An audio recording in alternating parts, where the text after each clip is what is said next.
Hey, hello again, and yeehaw! Hey, you know my name's Pat. We are with Making RV and Beach Memories, our YouTube channel. Hey, if you haven't subscribed to us there, you can click down on one of those bottoms there.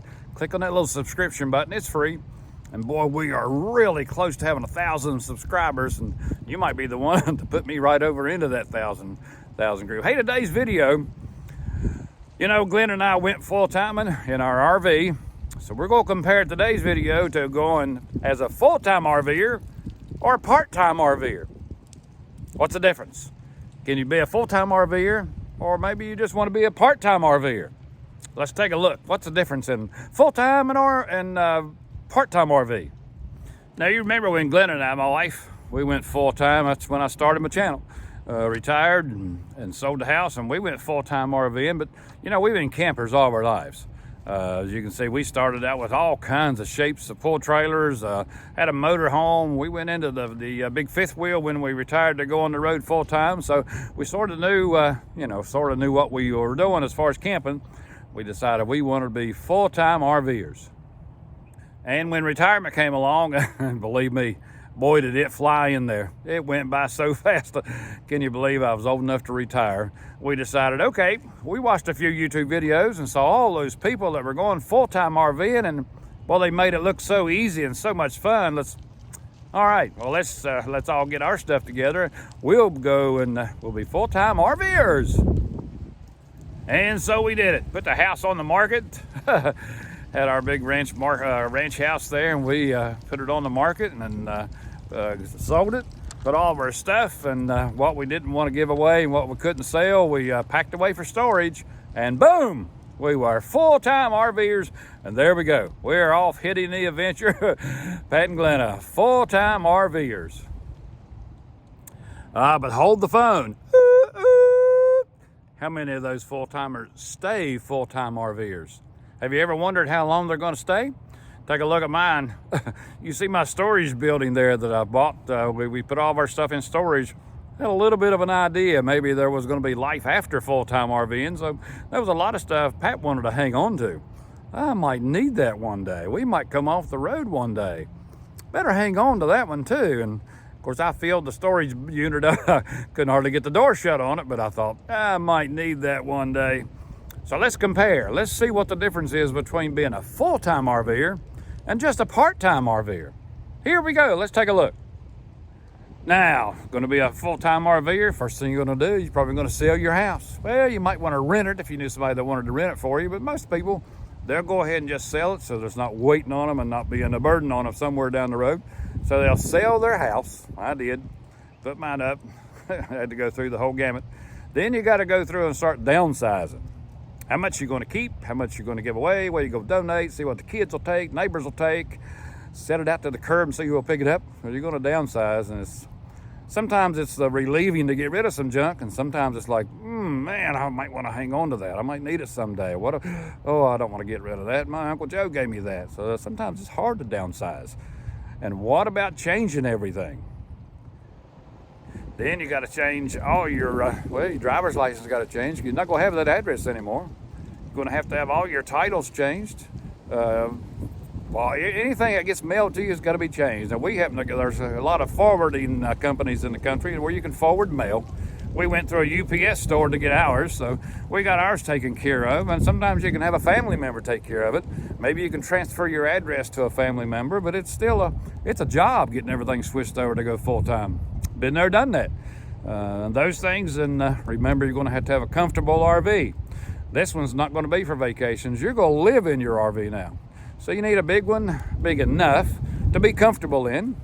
Remember, you're going to spend all your holidays in it. We spent Christmas in our Hillbilly Hilton. Wasn't as much as having the room we had in our house, but we made do. We had a little palm tree decorated with lights, so Santa Claus still found his way to us there. You got to put up with some cold weather. we spent a winter in ours and a little bit of freezing cold weather. We were snug as bugs, but it was an adjustment to make. We were full-time. That was home. Storage. You're going to pack up and take stuff with you. You're full-time. It's not just a vacation. You got a full-time now, so you're going to take everything you might possibly need. You don't know what it's going to be, so I took everything but almost but the kitchen sink in ours. So that's the difference between a full-timer. It's a big commitment to make if you're going to be a full-time RVer. Okay, well, now let's look at just being a part-time RVer. You know, that's what Glenna and I have our goals set to be, part-time RVer, so we can keep our home base, so we'll have a place to come back to. A home base, that means you can keep your house.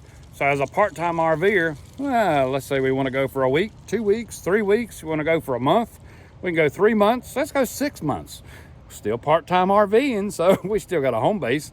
So I still got my home. I still raise a few flowers, plant a little small garden if I want. I got everything at the house that I'll need, but I can still RV. I love RVing, and Glenna does too. We just love to take our camper and go see things. So as a part-timer, well, I don't have to be really part-timer. We can go anytime we want.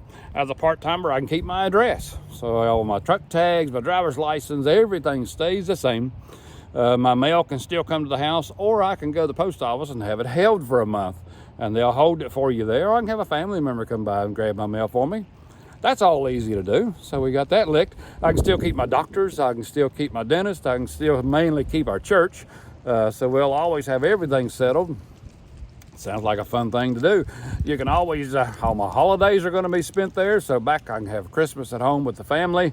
All the bigger holidays, birthdays, I can still be with the family. So far, part-time RVing starting to sound pretty good.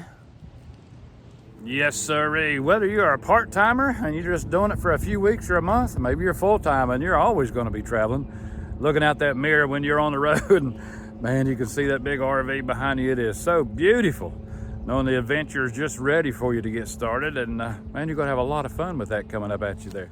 And whether you're traveling with your friends, which that's a lot of fun. We had a lot of fun traveling with friends. Maybe you're just traveling with your better half, and that's me and Glenna just done a lot of traveling just by ourselves.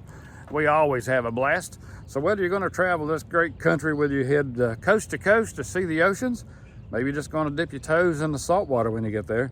Maybe you're just going to head up and try to see some of the wildlife in the mountains. And as a part-time RVer, well, you want to make some reservations pretty far out.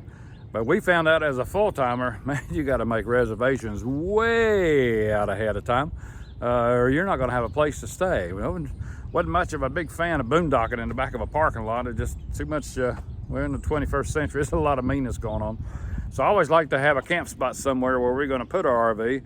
As a part-timer, well, you may be sitting at home and think, well, let's do something in 2 months. We're going to do something in 2 weeks. And you can get a reservation and you can wait for the reservation to come around. But as a full-timer, you got to have a place to go. A lot of places will limit you to 2 to 3 weeks in a place, or unless you're on a BLM land or someplace. But it's a little more hectic as a full-timer, having to plan your life out 6 months to a year in advance. But as a part-timer, you got a little bit of advantage. You can rear back in that recliner and relax until you get your next reservation. Now, I'm certainly not saying full-time RVing is a bad thing. We did it for a long time. It's just something that you got to choose whether you want to sell the home that you've got a lot of memories in, or get rid of a lot of stuff. And if you don't want to downsize, or you do want to downsize, sort of relieving to get rid of some of the stuff. As you can see, my stories building, I didn't get rid of a lot of stuff because I knew there might be life after full-time RVing, and I think part-time RVing is going to be a little better fit for us, so we can sort of, still plant a garden, still plant some flowers, and maybe I'll mow a little grass, but you'll have some place to come back to and take a break and get ready, all geared up for the next trip, get some excitement ready for the next trip. So that's the route we're going to go. But that's just my opinion. A lot of people that like full-timing love full-timing, and they've done it for years. But I've also seen a lot of full-time RVers after several years find them a home base, and they still RV. But they still want to go out on the road occasionally, but they still want a home base to come back and kick back and maybe relax and have some family over. And so it's got its good and it's got its bad. So that's what we're doing the video for, to try to compare the two. I did discover when you decide to go part-time, now you don't need a big old monster RV like we had. That 41-footer with that dually was a monster, but it was home. That's where we lived at.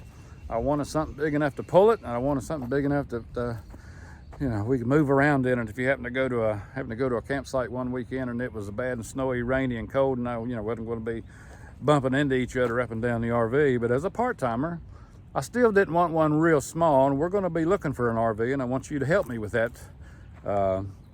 but they're, you know, you just don't need one as much. The storage, when you get ready to pack for being a full-time RVer, your fifth wheel does have a super large basement, so you can get a lot of stuff in there. Most travel trailers, you can see, just have a real small storage area underneath. So as a part-timer, you probably don't need to take as much, but as a full-timer, that might get just a little bit tiny to be packing things to be full-time with. But either way, you know, you're going to enjoy it. Well, that's what I wanted to do with this video, sort of compare the two versus full-time RV living or part-time RV living. We've done the full-time. I think now we're going to experiment with the part-time. I told you here in a couple of videos, we're going to start looking for us another RV, probably going to be a pull trailer. So I want you to help me with that. We'll go through a few of those and examine them. And how about leave me a comment if you want to let me know you thought about part-timing? Have you thought about full-timing? Maybe you're a full-timer already. Maybe you're a part-timer already. You can probably shoot me some advice on it. Right up here, I think is where it's going to be located, is a video I just did on why so many full-time RVers quit the full-time RV life. So check that video out. It might help you a little bit. We've enjoyed making the videos, and man, I'm this close to having my 1,000 subscribers. So hopefully if you haven't subscribed, you can click on that subscription button and join our little Making RV and Beach family and have some fun with us. I've enjoyed making the videos for you. Hope you've enjoyed them. Leave me a comment too, just how you liking the videos so far. Click that like button. YouTube likes to see it, and boy, I do too, to let me know that you're liking the videos we're doing. And again, if you haven't subscribed, jump right on there. We're ready to go with you. And if you haven't been RVing, let me know if you do like to RV. We love to camp. I've been a camper since I was a kid, and so is Glenna. And we've been through a ton of RVs and been a lot of places. And I've still got a lot of places on my bucket list that I want to go to. That's one thing I thought about the part-time being a little bit fun. So after we go and do all of our adventures, I can come home and jump into my favorite recliner and rear back and do the best thing Pat does, and that's nap. Something about that chair puts this old man to sleep. And we won't get into that age thing, will we? Hey, I hope you've enjoyed it again, and I hope we'll see you around the corner. Maybe we can share some more around a campfire sometime. As me and Glenna will always tell you, we hope God will bless every one of you, and thank you for watching.